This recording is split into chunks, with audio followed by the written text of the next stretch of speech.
Welcome. Before I go through what we're going to go through tonight, I just invite you just to have a little think about where your energy levels are at the moment. And this is going to feed into what we're going to be looking at later. Are you feeling really low? You've had a really hard day and you just want to go to sleep and you just don't want to talk to anybody, but I'm just going to passively be in front of the screen, not really associating with it. And I know it's really hard to associate with the screen. Or are you feeling still quite energized? You may be energized by the day and you're feeling like your energy is quite high and you may be even a little bit hyper underneath it all. So I invite you just to think of a metaphor, a nature-based metaphor, a more than human metaphor, a non-human metaphor for that. I was working a couple of years ago with a youngster and she loved birds and hadn't spent much time in school at all, was 8, and came up with this. She said, well, and this is right, I often go and work in Worcester, and this is right in the middle of the city, and above the place we're working in, there's a buzzard that's always there. It was there on Monday, and it was just hanging there in the air. It's beautiful, and it's just like it doesn't want to have anything to do with anybody else. It just hangs there. So she had buzzard for that very, just want to hunker down and not have anything to do with people or the world. And then at the other end, she loved birds. We had the smallest bird of the lot that's always singing at the top of its voice and always saying, I'm the king of the birds, I'm the king of the birds, I'm the king of the birds, and that's Wren. And then in the middle, and she had 10 birds, so she had this scale of 1 to 10. In the middle was probably the most common bird in forest school around the country, and having visited lots and lots and lots of forest schools, you can all guess which one it is. It's the one that wants to engage, that wants to be with us, that wants to actually is curious and engage with the whole circle, even though it's a bird. And I am going to throw a lot of brain theory out of the water today, because we actually share a lot of neurons in our prefrontal lobes with bird. We've discovered this over the last few years. So it's really interesting that this is not our crowning glory. And it's, you've probably all guessed, the bird of Christmas, the robin. So I invite you just to think of something, and at the moment I'm full of weather, so I'm thinking of a weather metaphor in terms of my energy levels. So come up with your own metaphor, and we may well be sharing some of this later. So where's your energy level at the moment, having just tapped into that? And there is a reason for doing this as well, because it's going to link into our understandings of our nervous system and how that affects behavior and all the rest of it. So just a few seconds to think about where your energy is now, having possibly landed in this room, possibly not, having had that initial session.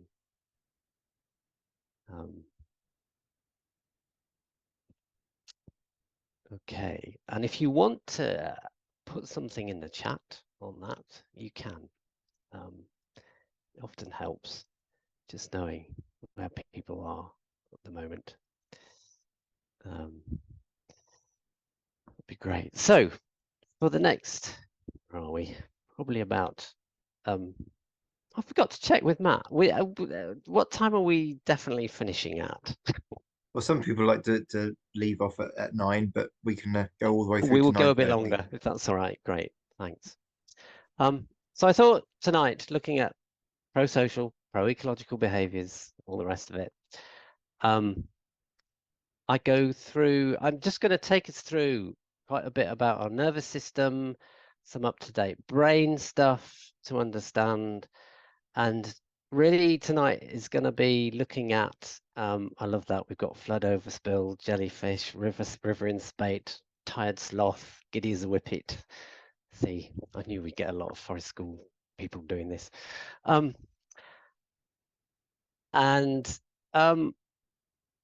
Just look at what that means for us, because if we can't be in that Robin mode, if you like, regulated, and attentive, then there is no way we can help with dysregulation and what we might term antisocial behavior, or I would say it's not at all. So it's just trying to turn that around, or anti more than human behavior. So there is no way we can help actually bring people back in to connecting with the world if we're not connected ourselves and actually in that either calm state or active attentive state, right? So that's going to be the thrust of this hour or so.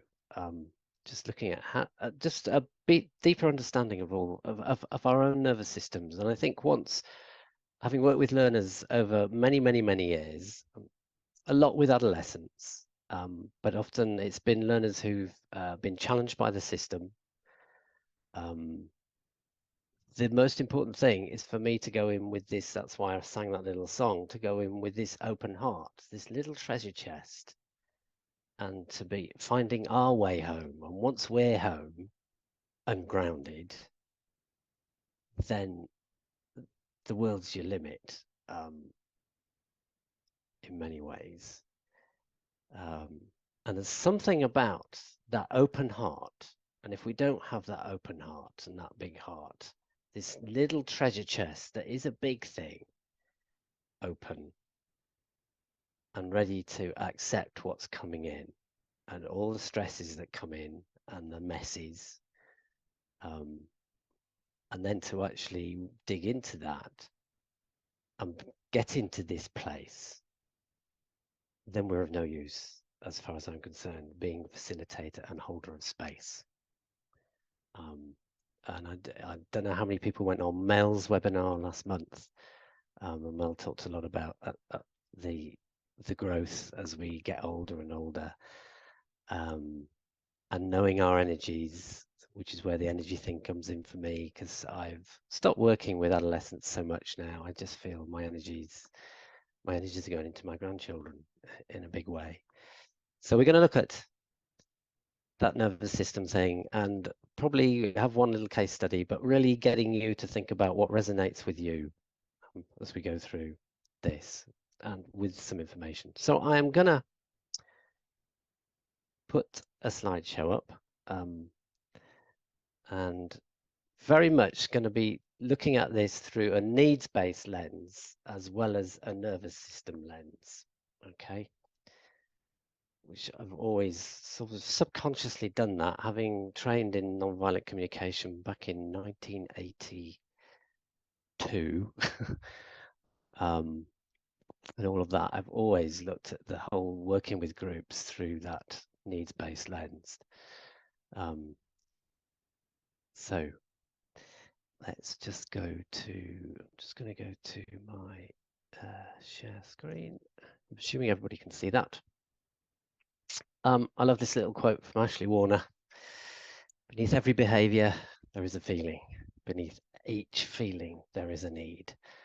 And we meet that need rather than focus on the behavior, and that's the point. Our education system, certainly in England, just focuses on the behavior, big time, rather than focusing what's underneath the behavior.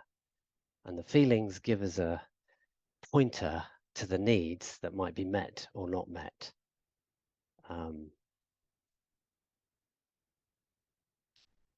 So we can then actually get to the cause and not the symptom.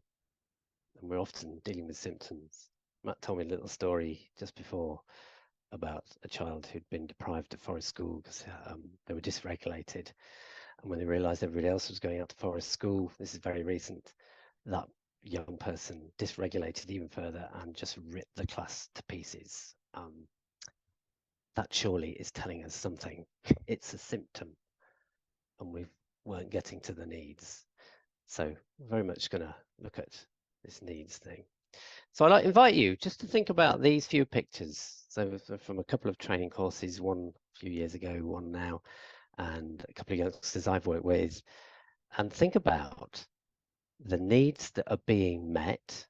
Are these people regulated? And are they connected? Okay, so that's one. Some of you may recognize one of the people in here. That's another just from last week. Needs being met. You think about just make a guess at the needs that are being met. Are they regulated? Are they connected? And this one.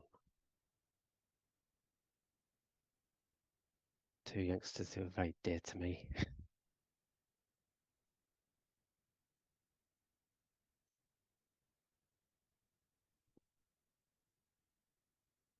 So thinking about that, and those three pictures, that first one with the four sharing sticks together, this second one you can see, the third one. Just a question here.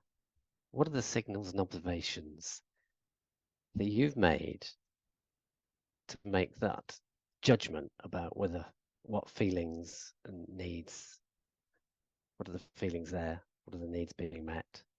Are they regulated? Are they connected? And that's not just connected to each other, are they connected to something else as well, to the more than human?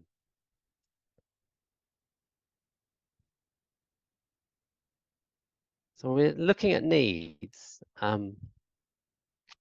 If you come from the nonviolent communication sort of world, generally Marshall Rosenberg, who was the key figurehead behind all of that, and everybody that worked with nonviolent communication, they were boiled down into 7 key categories. If you go to William Glasser, who some of you may have gone along to, there was a webinar done by Emma Davey a few years ago on Glasser and choice theory. Glasser boiled it down, and I love this because I've use it a lot with children and with youngsters, also with adults. Boiled it down to 5 key categories of needs represented on our hands. So, and Glasser, by the way, you can forget Maslow's hierarchy.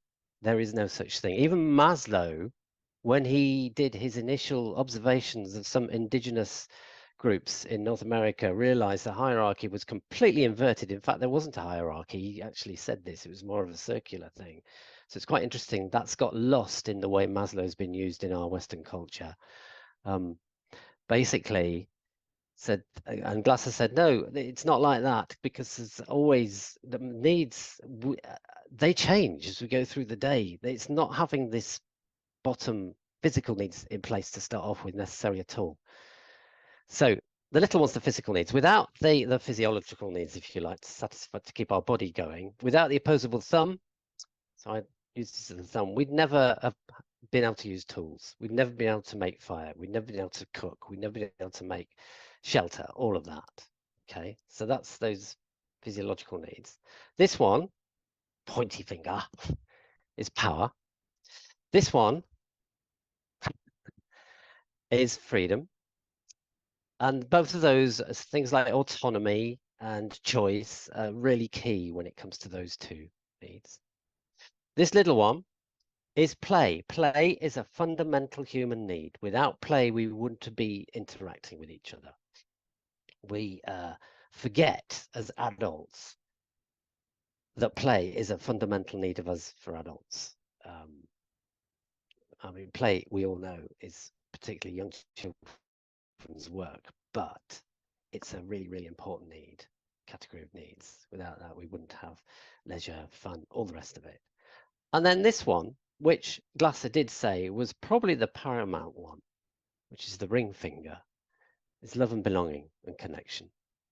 In fact, we wouldn't have been able to survive in the wilderness without this one, first of all. And under that sort of survivor program that's been on recently, they all came home because they didn't get this one. Even the most talented bushcraft person was really missing that one. We cannot survive without it. In fact, the biggest killer today in the Western world is loneliness. So when you're thinking about feelings and needs met, just go back. You might want to go back to those pictures. And that's what I think we all probably do as forest school leaders is have everybody's needs in mind. There's no way we personally can meet everybody's needs, but if we've got them in mind and we have that intention and we can work together with this, they can become something that's just ingrained and become part and parcel of the way we work together if we bear in mind the needs and how do we all meet our needs as much as we can out in the woods. So here, I'm just going to show you a little film, and this is now going to, having thought about needs, just dive back into the body. And in this one, in a minute, I'm going to show you a little film. I just would like you to guess at the feelings that are flying around, needs met and maybe needs unmet, and what are your own body sensations and or where are you feeling them? You may not feel them at all. You may find it really hard to tap into the body because we're very unpracticed at that, and that's absolutely fine. But just, you may want to just think about the emotions coming up for you, just looking at this little film that I made today, knowing I was doing this. So I'm just going to come out of stop share and go into share screen again. And I'm just going to show you this very short film. But you looked upon the seat of a bicycle built for two. Love you and bit.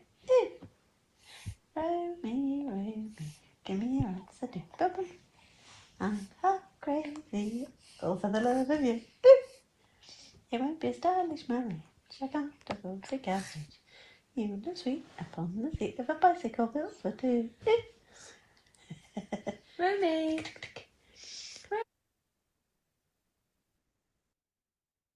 So I invite you possibly to put in the chat. It's hard not to dig into the body when you see a baby. So that's my latest grandchild. She's 3 months old now today. Just what was going on in your body as you did that, or what feelings it brought up? Or can you locate where it was happening in the body? Just really quickly. We'll just see what people might be putting up.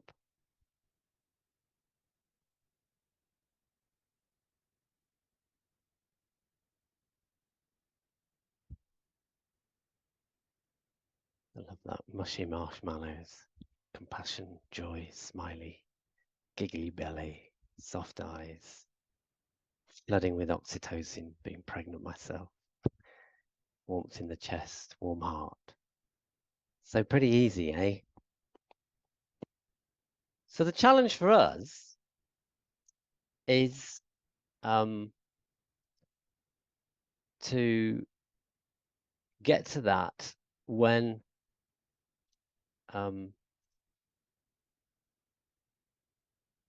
we're presented with other situations.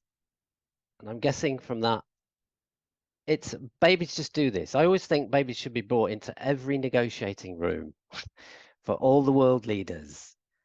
Something about that heart opening would suddenly, we get to our centers much more quickly. And we get to the love, which is what this is all about for me in the end. It's all about the love and the love we show unconditionally for our learners. That should be the very first thing they say at teacher training. Do not come into this profession unless you can love them. You may not like what they do sometimes, the youngsters we're working with or whatever, but you have to fundamentally love them. And a lot of what people are saying in here, things like rhythm, focus, hearing, interest, synchronicity, all of that they are essentials for healthy attachment. And I think we as forest school leaders really need to bear in mind, what are the essentials, the essential needs for healthy attachment, both to the place, which is key, as well as to us, so that we can work alongside and co-regulate when needed. Okay. So some of these are absolutely the essentials. So I'm going to go back to the slideshow. We're just going to move on. I just wanted to put this up from Joseph Campbell, and it's from The Power of Myth, one of his books, who's Joseph Campbell was, if people don't know about him, he's a bit of a guru in the story world, the story making, storytelling world. He advised George Lucas on all the Star Wars films and all the rest of it. But I think what a lot of, and certainly the youngsters that I've worked with and adults, what we're often seeking is not necessarily the meaning of life, actually. I'm not sure that's it. I've not got it yet. I think what I'm seeking is my niche in all of this and my role in all of this. But often we're just seeking those experiences of being connected and alive, totally alive. So that our life experiences on that physical plane have resonances with our innermost being and the reality of the outdoors. And I think you'll see that. There was somebody in Mel's webinar last month was saying what she would love the kids to go away with at the end of the year is just a memory bank of emotionally high moments, or words to that effect, which I think she just explained it so well. And I think that's what happens to us. I feel really privileged to have been out in the woods all my working life with people of all ages. I just have so many moments of that being totally alive, memorable moments. And it's that magic that I think often we're striving for. And it is the time and space, two really big needs, I think, that have come to the fore in previous years, particularly over COVID and post-COVID, is what is needed more and more. It's what people see. And I think that's why a lot of people and youngsters have come out of the school system, because there's often in the system, everybody's just burnt out and there's little time and space. And I really admire teachers and schools in this day and age on this limited budgets that they've all got, trying to eke out that time and space so that those two fundamental needs can feed into good quality learning. And if you look at all the statistics now, it's just appalling. I've just pulled these off this week for this year from Mind. It's 2 in 3 youngsters now experience stigma or discrimination when they're reaching out for their own support for mental health. 18% of children aged 7 to 16 years, 22% 17 to 24 had probable mental health disorder, compared to pre-COVID, which was something like 50%, 15%. So it's gone up a lot. 1 in 5 young people feel excluded. And it's that exclusion thing that's the most heartbreaking thing, I think, having worked with lots of youngsters who have just been passed from school to school or institution to institution and not finding their community, their home. So I just love this quote from Bethany, age 15. After lockdown, I think schools need to be more aware of students' mental health and be more flexible about attendance. The problem is, I think there is more awareness, but there's less resources, and a lot of teachers are now having to be mental health professionals because it just takes years to get an appointment with CAMS or with an occupational therapist. So it's tricky. And all the studies that have been shown over the recent years, and I'm not going to point to the studies because those who've been through fire school training will have had a lot of this, shows that the natural world is absolutely key to all of this in terms of bringing down stress, bringing down cortisol levels in particular. And the added bonus is we suddenly start to feel we can work with nature. And what we're I would say, trying to get to is not working with nature, to know we are nature and that we are biologically, physiologically, genetically, completely hardwired into tree. 60% of our genetics is same as tree. 60%. 99% same as many of the other higher order mammals. So we forget that at our peril, really. And all the studies coming out now is showing how the nature fix, and if you look at that book, Nature Fix, which is being upgraded now, updated, is one of the ones I would go to just to get some of the sort of research showing how nature just helps regulate our nervous system, helps us bring in ourselves into the lungs and the heart.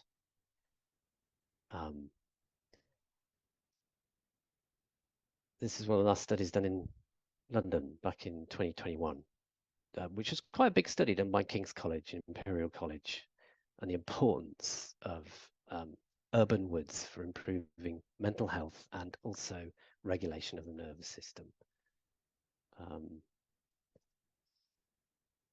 And I'm probably teaching you to suck eggs. We forget that behavior is communication at our peril. It's all communicating something.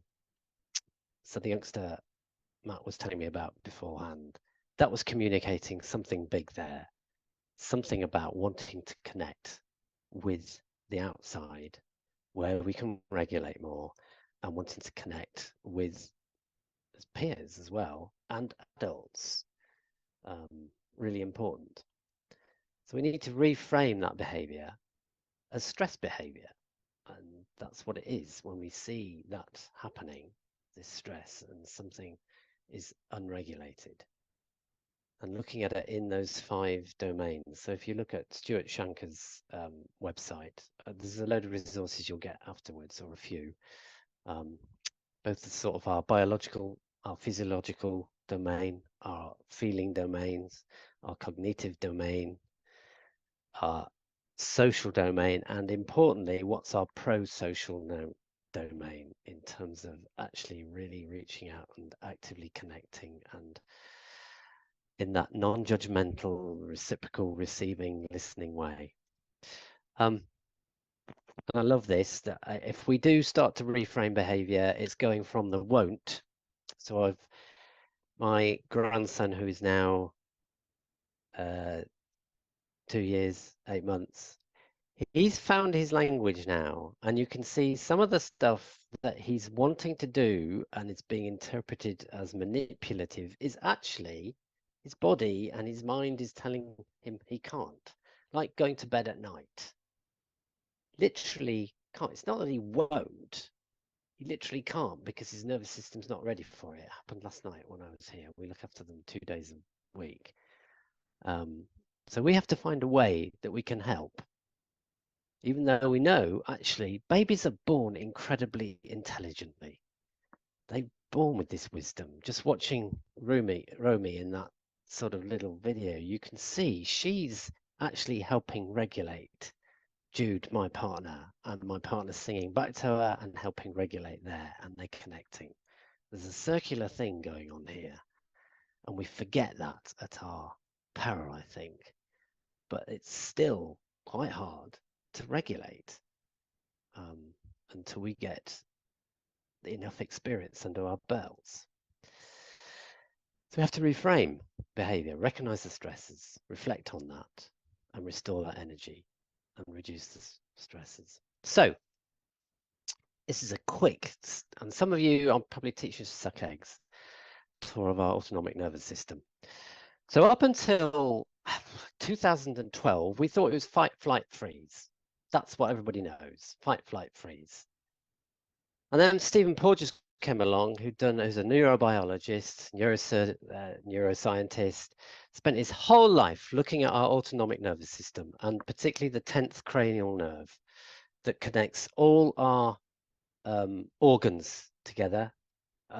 It's heart, lungs, colon, gut, upper gut, lower gut, kidneys, all these organs down here going up into our face, connecting into our eyes, our mouth, our nose, our ears. So that one nerve, the 10th cranial nerve, which is called the vagus nerve, the vagabond, the one that wanders, actually controls all our organs, basically. And it's our automatic nervous system. So he's been looking at it for years and years and years, the 10th cranial nerve, and came up with an extra part to all of this. So we have the sympathetic nervous system, which actually kicks in when we are threatened big time. So we either fight or flight. That's our fight and flight. So it goes from our hypothalamus in the middle of our brain, that's like a bit like the air traffic control center, down to our pituitary gland, and then down to our adrenal glands down here to produce lots and lots of adrenaline and cortisol at the same time, so that we can either go and fight the saber-toothed tiger or we can run away from it. And we still have that same system in terms of fight and flight, and it can get slightly activated or it can get extremely activated, and it can go into, it always goes into fight first, and then it goes into a bit of flight, or it's fight and flight. But then what it does is it flips from that nervous system into the parasympathetic, which now has 2 branches. Then it can go into dissociation. It's not just freeze, it's dissociation from everything in a human context. I'm just going to start closing down. And what literally happens is the dorsal vagus, which goes down to the bottom to all our organs down here, it starts slowing that down and activating and deactivating some of this. And we get lots of information. We now know that diabetes, a lot of the inflammatory diseases are due to stress. We go through the sympathetic and then into the parasympathetic, but this part. So there's this other part of the parasympathetic, which is here. It's our lungs and our heart. And if that's the ventral vagus rather than the dorsal vagus, which is our social system. And I would say, and it's starting to get recognized, it's not just our social system, it's our engagement with the world system, engagement with the non-human as well, where we feel safe, connected, responsive, compassionate. And if we can exercise this part of the vagus through breathing, the last thing to say to anybody in stress is breathe. You notice, I just said, notice the breath, because often we can then get even more hyper. So through that breathing practice, through things like meditation, through things like yoga, through exercise, through all of that, to exercise our heart and lungs, okay? So we've got these 3 systems, and it's the ventral vagus that can tone the rest of the vagus and actually resonates with the sympathetic system and the dorsal, and can actually just slightly activate the dorsal so it comes up through sympathetic and then back into ventral vagus and into the social active alert there. Okay, so that's a quick summary of that, which is where those energy levels come in.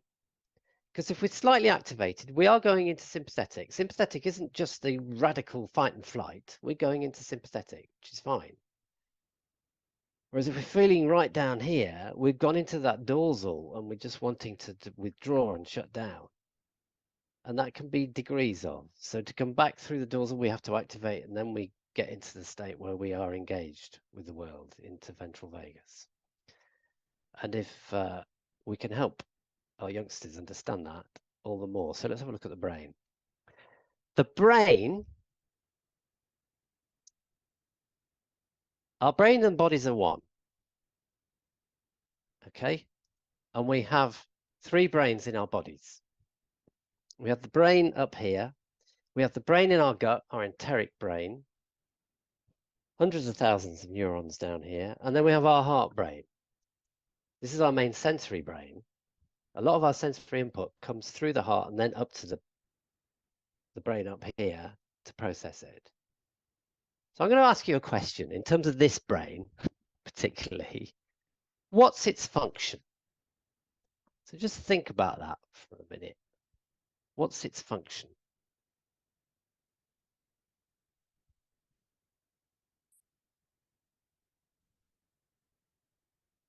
And I suggest to you, and the neuroscience has all pointed to this, that it has one main function.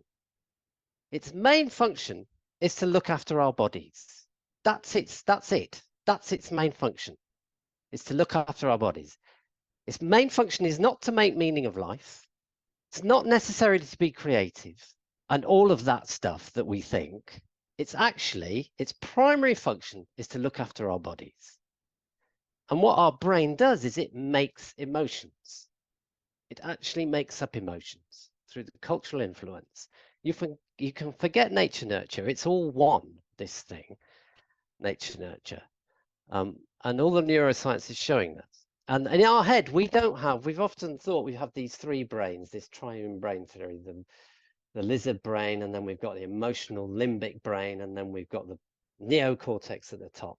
It's absolute rubbish. All the neuroscience over the last 10 years has destroyed that. We are one. And we've realized that actually in reptiles actually have neurons that are very similar, almost the same as some of the neurons in our neocortex. So it's really interesting, and it can be quite a challenge for us because we've been conditioned to think that. And even in my forest school training, I did the triune brain theory, saying, well, actually, our emotional brain is the central limbic brain. It's not. Everything is connected. It's a network. It's a system that connects to it. And it looks after our whole energy budget and of our body and all the rest of that's its key function is to, and if we can make it conscious what's happening in our body, then more likely we are going to be able to get ourselves back into ventral vagus. And 80% of the signaling from our body and our brain and stuff comes up from our body into our brain. 20% goes back down into our body. So if we can help youngsters tap into their bodies and really be conscious of what's going on in their bodies, it makes a big difference. I'll never forget one of the most angry youngsters I ever worked with was 14. It wasn't until we realized when his triggering was happening that he could actually identify it was in his gut. And he only did that through one of us actually pointing to his gut. And then once he started to help to understand that through story, through his own story, through also myth and all the rest of it, and working with the body, that's the point of forest school. We're working with the body the whole time. Could he then actually regulate that triggering behavior by making it conscious? Because 80% is coming up from the body into the brain, and the brain makes meaning of that and sends 20% of that efferent stuff back out through our muscles, through our expression. And the brain's a network, as I've said. It's all connected. We have this whole system that's completely connected. It predicts. So a lot of the time we are predicting through what's happened in the past, what's going to happen next. And we can get into a cycle through that. That's what our brain does. It predicts. And sometimes it can predict with disastrous consequences. And it's often with the closest and your nearest and dearest, you get into these behavior patterns and the brain is predicting, oh God, this is what she's going to say next, or this is what he's going to say next, so I'm going to say this next. And you just get into that, and that's what our brain does. And it's quite hard to flip out of that without recontextualizing it. Each brain contextualizes everything. And the other thing that's to our big advantages, because we're social creatures, is our brains and our bodies secretly work with each other. They resonate with each other. They read each other, because we've got things like mirror neurons that actually help us really work off each other and with each other. And babies' brains in particular, they will tune and prune. So there's been a lot of work done very recently by this woman called Beatrice Beebe. I highly recommend looking at her YouTube videos, particularly at 4 months, looking at secure attachments and how babies actually feed back, and they tune and they prune and they tune and they prune. And it's a good predictor of future secure relationships. Just looking at that at 4 months, something happens at 4 months. So I'd highly recommend looking at her research, where she's brought in what's called the windows of welcome. And if I watch Molly, my daughter, with Romy now, she's actually mirroring all the time. She'll go up and she'll say, "Oh, Romy, you're looking a little bit." She's sort of saying it in her own way, and it's the tone of the voice and everything, a little bit like that. And then and there's often, sometimes when she's a bit distressed and she's got heightened by Molly's interaction, she'll look away, which is natural, but Molly will stick with it. And then Molly will come in with that resonance, and then she'll come in with the repair, which is the key, the thing. It's okay. I'm here. I'm with you. It's that tone. And then the baby comes back in, and the baby feeds back as well. And that carries through our whole life. So there's 4 key pathways that Amy Banks, she's a psychologist, neuroscientist, which I've found really helpful. There's the calm pathway, which is the vagal toning. How do we keep this ventral vagus toned, this connection, this breathing, this heartfelt going out? And that's that calms the system. Acceptance, and it's the dorsal anterior cingulate cortex, which is really, really key, which is just behind the prefrontal cortex. I'll go into this in a minute, and goes into the limbic system, but it also goes down into what we used to call the ancient part of the brain, and comes back up to the prefrontal cortex. So it's a whole thing that's working together. And when people are isolated, when they're excluded, they feel pain, just like the youngster we were talking about earlier on. They physically feel the pain, and then we go into fight and flight. We physically feel it when we're rejected.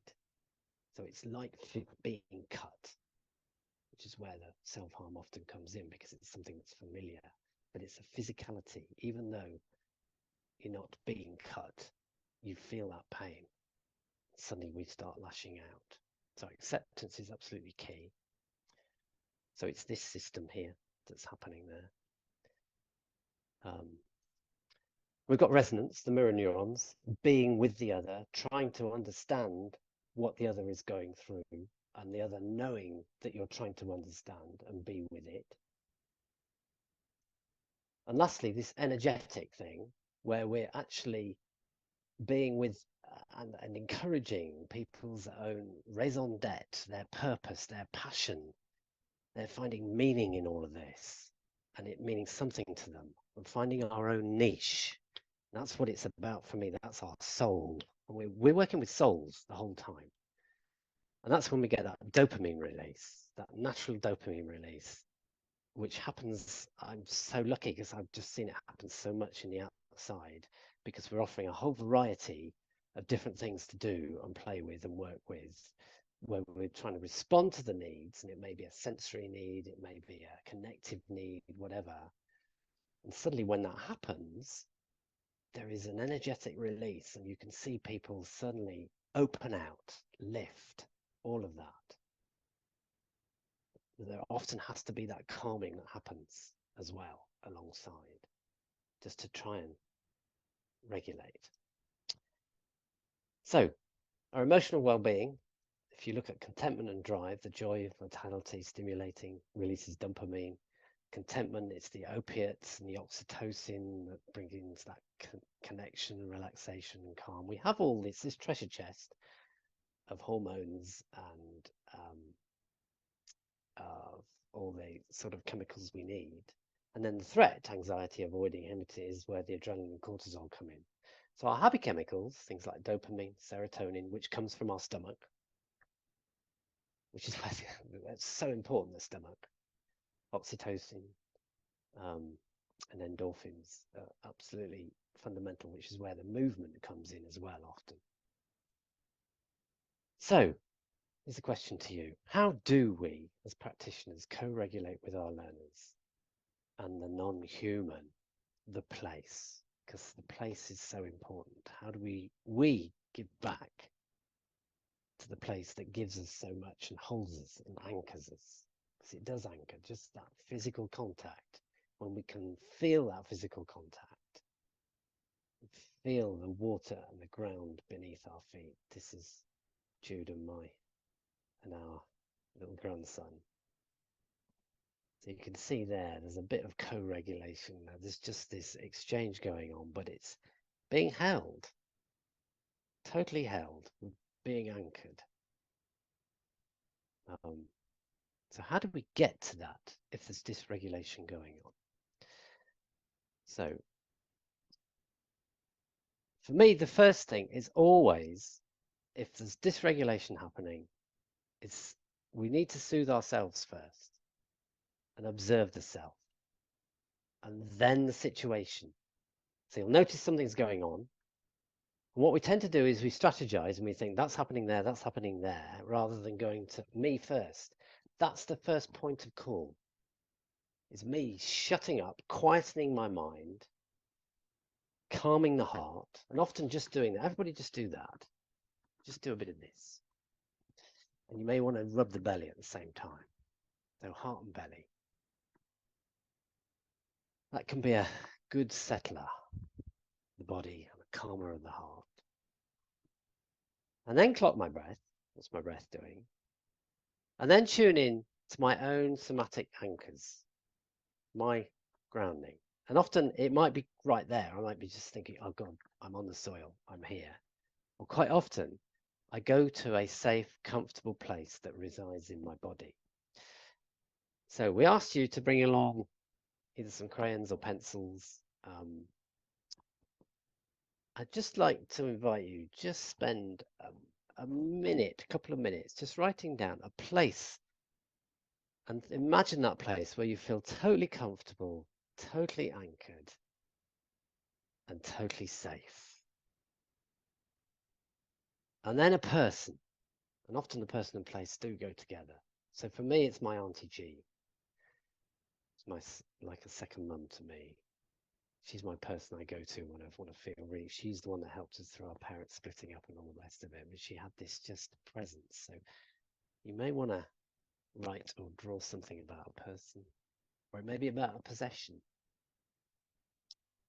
So for me, it's my little hatchet, because I do a lot of whittling and I just feel at one with my hatchet, and I feel very comfortable and feel safe with the hatchet. It's just something I feel at one with. Or it may be a passion or a pastime. So often for me, it's paddling a canoe when I'm feeling just that oneness and safety and all the rest of it. So it could be a passion, could be a possession, which might be a painting, maybe an artifact, maybe something you use, maybe your favorite cooking pan, whatever, or a person or a place. So just spend minutes just either writing those down, and as you're doing that or drawing them, just a little doodle, just see if you can imagine that and tap into where in the body is that place. And if you can, you may want to think about a shape, a color, or a pattern that's in the body. So once we've done that and got into some sort of regulated, anchored state, it's staying with the body sensations, staying with my own body sensations. I see somebody dysregulated or a distressing situation, and I feel that nervousness somewhere, and then I go to my own somatic anchor, and I go, and it can happen in seconds, but you're going from one little state inside the body to the other state inside our body. It's called pendulation in somatic therapy, basically. Soma means body. So just stay with that pendulation. Accept the discomfort. Try not to flee from it. Clock the dysfunction. And then just really try. After the last course that I did a couple of weeks ago, they've called the WhatsApp group Don't Freaking Strategize. They call the group. I didn't realize I was saying that through it, but you have to try and put that judgmental mind, even though it's telling us something, it often is when it comes to particular needs. Come to that, but in the moment when there's a lot of dysregulation happening, you have to just put it to one side. Don't think about the ramifications. Don't think about how you're going to solve this or anything like that, because you can't in that moment. So switch that. Try and just switch that strategic mind off. It's hard, but just clock it, switch it back, go back to the body.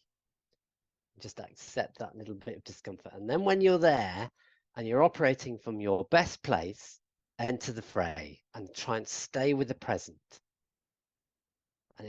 And if you know you're going from your best possible place, working both with the person and the outdoor space, and this is where the outdoors, it gives us the space and the choice of space, particularly in woods, to work with, so that we can then resonate and relate. And that's the key here. If anybody's read Bruce Perry, who wrote The Boy Who Was Raised by a Dog and Then Born for Love, and then more recently he's done a book, basically an interview with Oprah Winfrey, What Happened to Us.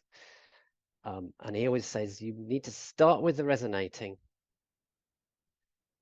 So we're going in from our best possible place and we're resonating. It's that sort of just a little bit of mirroring and knowing that people are with us. We're resonating and we're trying to relate. The reasoning and the problem solving comes much later. And we can't do that unless people are in that calm, regulated state. You can't do it when we're dysregulated at all. So it's staying with the present. And then when we get into that regulated state, you may not even start reasoning then. It may come much later. The key thing, and this is why we've got so much stress and anxiety around in society at the moment, is we don't discharge. And this is where movement, and this is where forest school can be so important. It's a place where you can yell your head off. It's a place where we can just run. It's a place where we can shake it all out. Because in doing that, the cortisol is disappearing. So by co-regulating, you're starting to bring oxytocin in, which stops this feedback that cortisol has. But in the discharge, most of the time we start in front of screens, like what you are tonight. That's not discharging. Yoga doesn't discharge, that concentrates energy. So we have to discharge if we've had a big incident. So there's some pointers for me in terms of how we can regulate, working with the place to try and co-regulate when somebody is dysregulated, and not forgetting all round, including ourselves, do a joint discharge at the end once we've come out of it and we've come into that regulated state. So in terms of just trying to help people get into the body, it's through language. Both body language, obviously, but also through the verbal language. All psychotherapists, psychologists would say there is a release once people start expressing themselves. So here's just some helpful prompts that sometimes can help. This is from Peter Levine, who's, I'm just going to hold one of his books up, which is you can all read that, Trauma Through a Child's Eyes, Awakening the Ordinary Miracle of Healing Infancy Through to Adolescence. He wrote it with Maggie Klein, who's just brought out a trauma-informed schools book, which I'd highly recommend, which is framed around the 8 essentials of healthy attachment. But this sort of languaging of our body sensations and where we are is a cue for then languaging our feelings, our emotions. I'm not going to go into this too much. So we've got the, you'll see the blue and the green in the middle there. This is from Babette Rothschild, who wrote The Body Remembers and brought out Revolutionizing Trauma a couple of years ago, which was an update of The Body Remembers. That's our, if you like, that's our ventral vagus. Going into a little bit of sympathetic or a little bit of parasympathetic. That's where we're calm or active and alert in the middle, and she gives some sort of primary state, some traits in the states here, what to look for, and how we can intervene. going through to the lethargic, and then right at the end, the hypo freeze, which is where we're dissociating completely. And if it's gone, I've only seen this happen once, where you have, that's the dangerous thing, when somebody's completely withdrawn and is starting to shut down totally. So that's the dorsal vagus, the extreme. We have to call in the paramedics, and that's always the hardest for me to work with when we're going into the lethargic and then flipping into the extreme dorsal. So you may find this useful. It's Babette Rothschild, and it came out with her last book. We've used this in our setting just to help us just observe where the youngsters we're with at, because we get a lot of referrals of kids who often find it hard to regulate.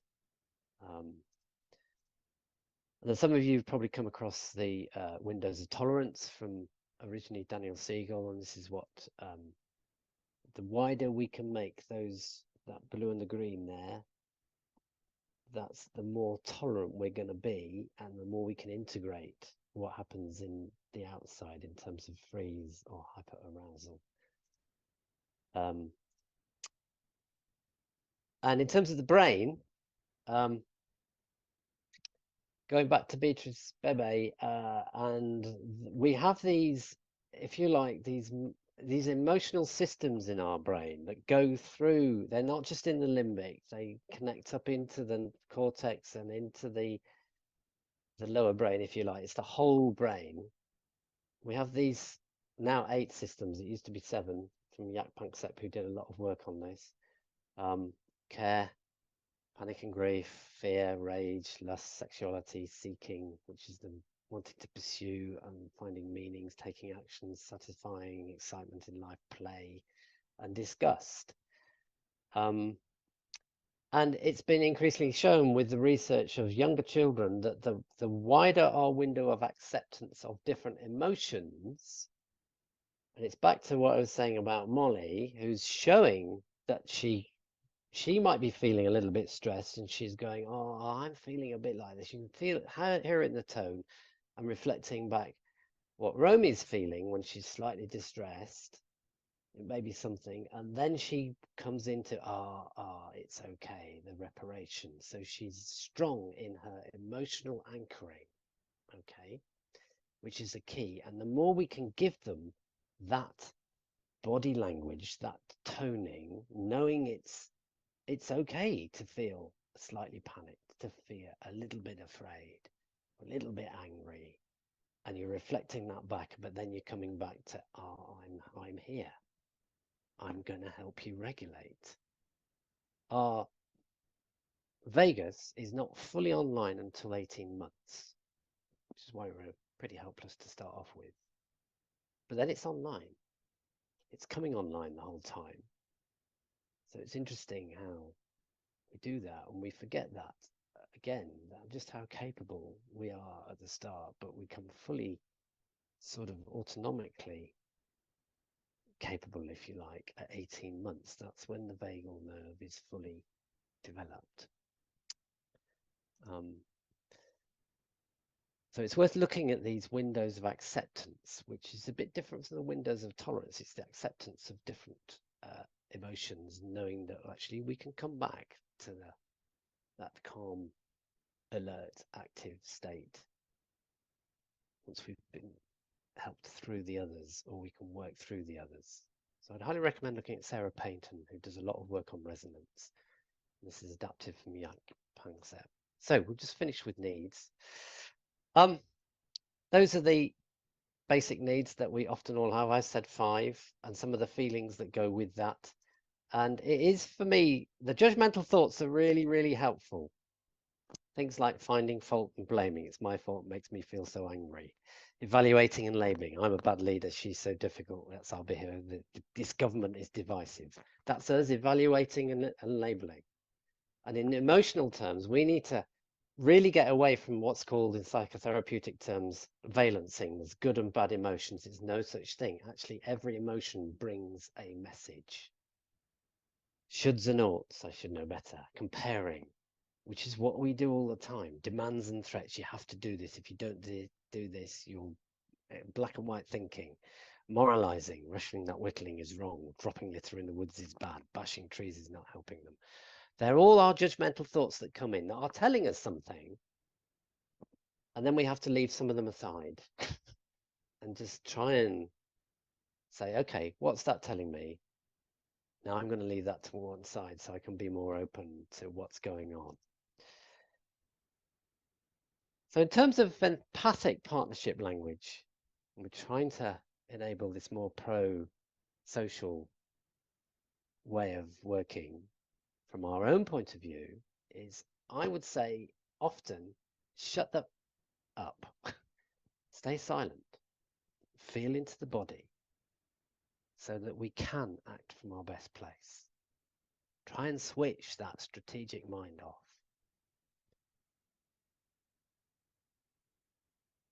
And think about the prompts that we can give. Like, what is going on for you? What happened? What happened next? How was it? Any more you want to say? What do you need right now? What do you need to do right now? You'll notice there's not a why question in there anywhere. So just think about those prompts is key.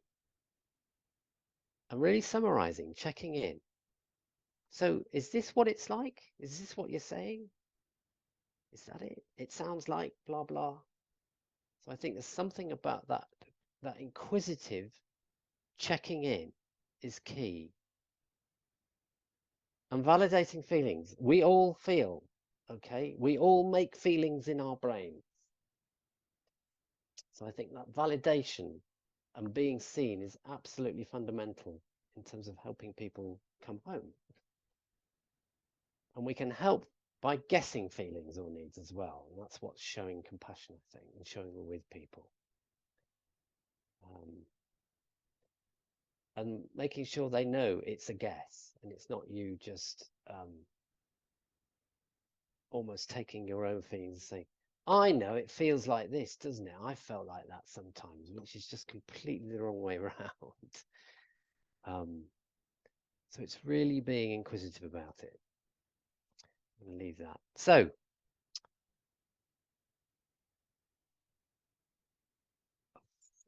for me, this is what it's about. It's about partnership. It's about entirely about partnership. It's not about domination. It's about partnership and trying to get on that equal level, even with the youngest, even with the 2-year-olds. Taking on the needs of all the group, negotiating how we're going to meet them with boundaries, which is key, so that people feel safe. So we have our own boundaries. We all have that. And if we can model that, that's key, whereby we're strong in our own boots.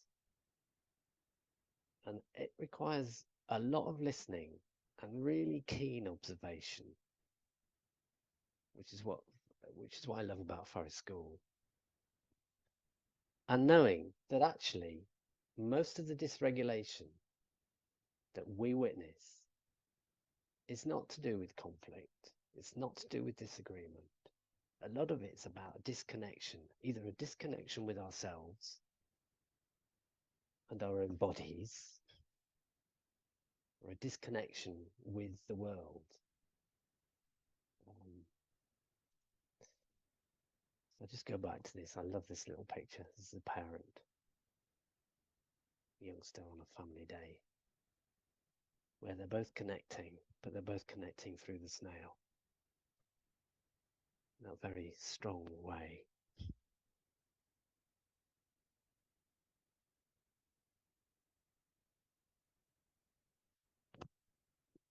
So I'll leave you with a few books. In terms of the brain books, I would highly recommend Lisa Feldman Barrett, who's probably one of the most. She's done some lovely YouTube clips and all the rest of it. This is her latest 7.5 lessons about the brain. She's the one that articulates most, just trying to debunk a lot of the stuff that McLean came out with back in the 1980s about this triune brain theory and all the rest of it. And works quite a lot with Kimberly Wilson. Some of you may have come across her. She did the podcast through lockdown with Zander, Dr. Zander, called Made of Stronger Stuff, where they go through the body and the body biology and all the rest of it. And she's present on a couple of those, so I'd recommend those. So, oh my goodness, it's 25 past. We've got 5 minutes left for questions before I finish with a poem. So, any thoughts or questions people want to make in these last 5 minutes? I'm just going to stop the share.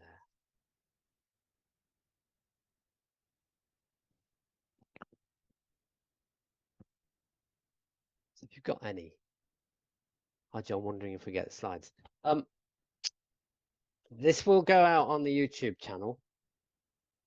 The FSA, if nobody's been onto the FSA YouTube channel, there's loads of stuff up there, previous webinars and lots of other stuff that the FSA have produced. So it will go on that.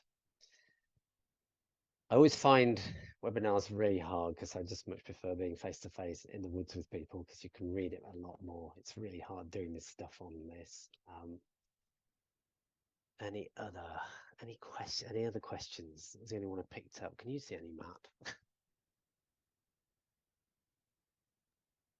I think everyone's just absorbing it. It's really it's amazing to think that such long-held theories about neuroscience are being not undone necessarily, but reframed. But just reframed, yeah, reframed in quite a radical way. And actually, there's a lot of politics behind this, cultural politics. Like Maslow, that was totally co-opted by the establishment in many ways.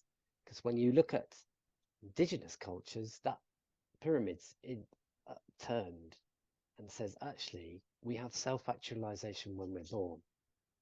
And what we need to get to is community actualization. So there's just all of that stuff. It's like, it's Darwin.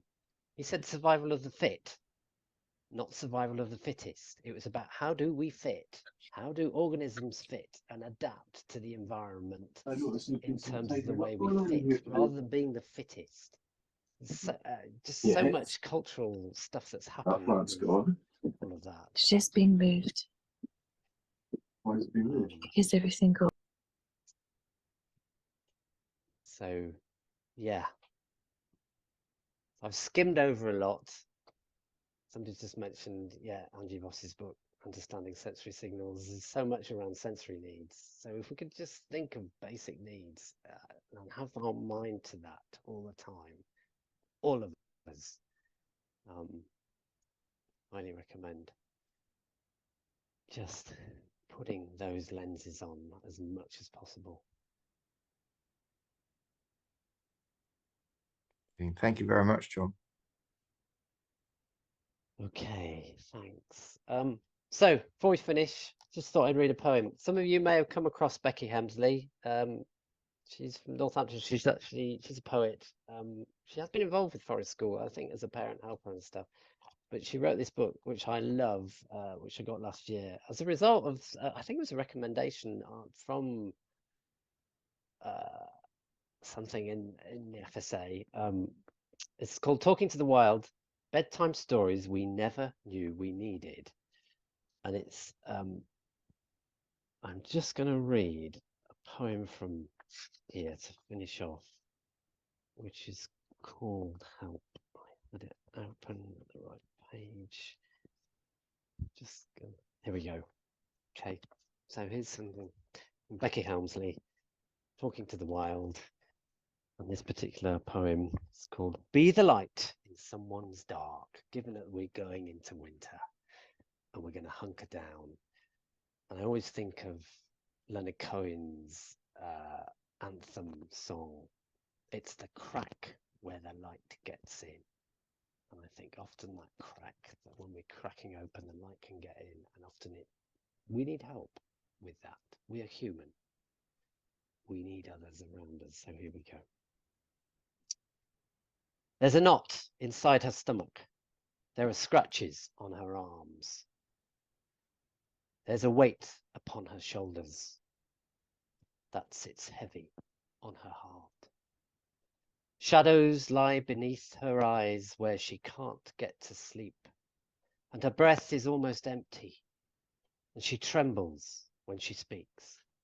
Shadows lie beneath her eyes where she can't get to sleep, and her breath is almost empty and she trembles when she speaks. The shadows are like tissues that are there to catch her tears, and the knot inside her stomach, like a friend she'd known for years.